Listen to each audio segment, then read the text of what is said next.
विधान परिषदेच्या उमेदवारीबाबत बच्चू कडू आणि उपमुख्यमंत्री एकनाथ शिंदेंमध्ये रात्री अंतिम बैठक झाल्याची माहिती आहे। विधान परिषदेसाठी प्रहार पक्ष शिवसेनेमध्ये विलीन न करण्याची अट बच्चू कडू यांनी ही अंतिम भूमिका मांडलेली आहे।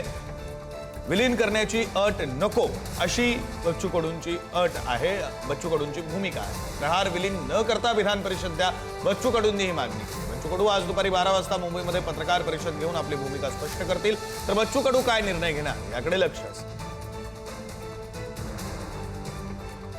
प्रतिनिधी छगन जाधव आपल्यासोबत फोन लाईन वरून जोडले गेलेले आहेत, या संदर्भातले सविस्तर तपशील घेऊया। छगन, विक्रांत, नक्कीच जर बघितलं तर प्रहारचे अध्यक्ष बच्चू कडू यांना उपमुख्यमंत्री एकनाथ शिंदे यांच्याकडून विधान परिषदेची ऑफर दिली गेलेली होती। मात्र त्यासाठी एक अट ठेवण्यात आली होती की त्यांना प्रहार पक्ष तो विलीन करून शिवसेनेमध्ये प्रवेश करून त्याच्यावरती त्यांना लढण्याची अट जी आहे ती एकनाथ शिंदेंनी घातली होती। मात्र बच्चू कडूंनी त्यांची भूमिका स्पष्ट केलेली नव्हती।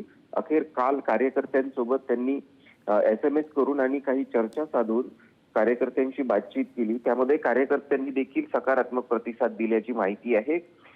एकंदरीत बच्चू कडूंना आमदारकी सोबत मंत्रीपद देण्यात येणार अशी देखील माहिती सध्या मिळते आहे।